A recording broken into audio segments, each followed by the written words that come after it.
Hello दोस्तों, कैसे हो आप सब। आपका स्वागत है memories with Kanak Shukla channel पे। तो आइए आज मैं आपको हरतालिका तीज की पूजा विधि बताती हूँ और कथा भी सुनाऊंगी। तो अगर वीडियो अच्छा लगे तो वीडियो को लाइक कमेंट ज़रूर करिएगा। चैनल पे न्यू है तो कर लीजिएगा सब्सक्राइब।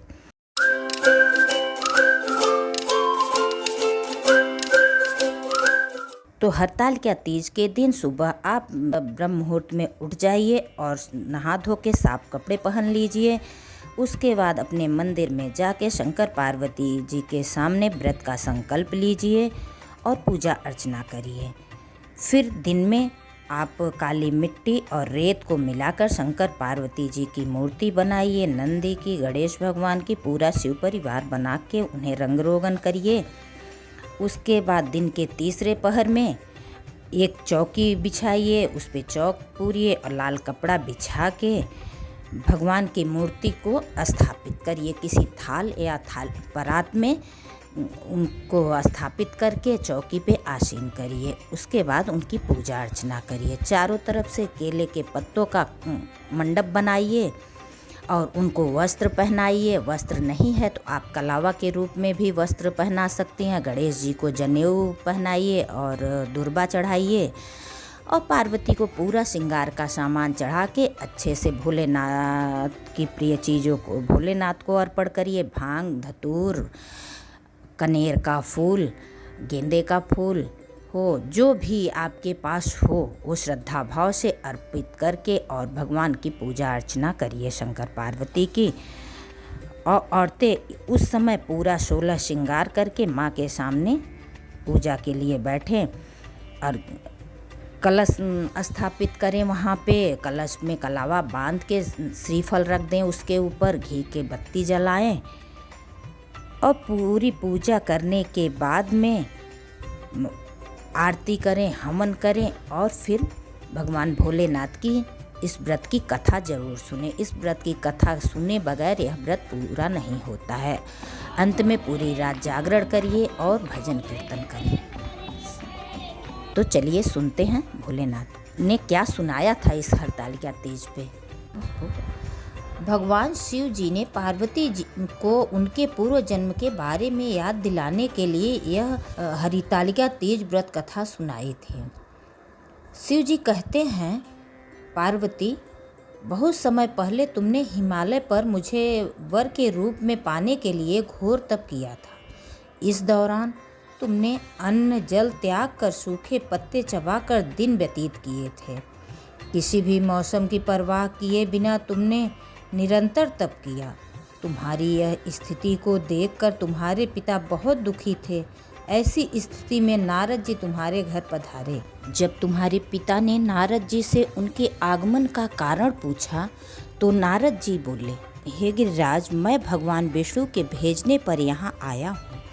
आपकी कन्या की घोर तपस्या से प्रसन्न होकर वह उससे विवाह करना चाहते हैं। इस बारे में मैं आपकी राय जानना चाहता हूँ। नारद जी की बात सुनकर पर्वतराज अति प्रसन्नता के साथ बोले, हे नारद जी, यदि स्वयं भगवान विष्णु मेरी कन्या से विवाह करना चाहते हैं तो इससे बड़ी कोई बात नहीं हो सकती। मैं इस विवाह के लिए तैयार हूँ। फिर शिवजी पार्वती जी से कहते हैं, तुम्हारे पिता की स्वीकृति पाकर नारद जी विष्णु जी के पास गए और यह शुभ समाचार सुनाया। लेकिन जब उन्हें इस विवाह के बारे में पता चला तो तुम्हें बहुत दुख हुआ। तुम मुझे यानी कैलाशपति शिव को मन ही मन अपना पति मान चुकी थी। तुमने अपने व्याकुल मन की बात अपनी सहेली को बताई। तुम्हारी सहेली ने सुझाव दिया कि वह तुम्हें एक घनघोर वन में ले जाकर छुपा देगी और वहाँ रहकर तुम शिव जी को प्राप्त करने की साधना करना। इसके बाद तुम्हारे पिता तुम्हें घर में न पाकर बड़े चिंतित और दुखी हुए। वह सोचने लगे कि अगर विष्णु जी बारात लेकर आ गए और तुम घर पर ना मिली तो क्या होगा। उन्होंने तुम्हारी खोज में धरती पाताल एक करवा दिया, लेकिन तुम ना मिले।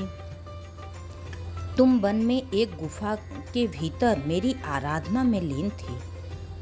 भादव महीने की तृतीया शुक्ल पक्ष को तुमने रेत से एक शिवलिंग का निर्माण कर मेरी आराधना की, जिससे प्रसन्न होकर मैंने तुम्हारी मनोकामना पूर्ण की। इसके बाद तुमने अपने पिता से कहा कि पिताजी, मैंने अपने जीवन का लंबा समय भगवान शिव की तपस्या में बिताया है और भगवान शिव ने मेरी तपस्या से प्रसन्न होकर मुझे स्वीकार भी कर लिया है।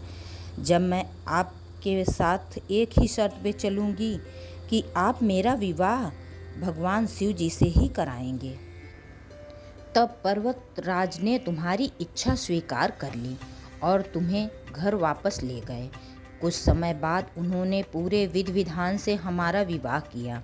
भगवान शिव ने इसके बाद कहा कि हे पार्वती, तृतीया को तुमने मेरी आराधना करके जो व्रत किया था उसी के परिणाम स्वरूप हम दोनों का विवाह संभव हो सका।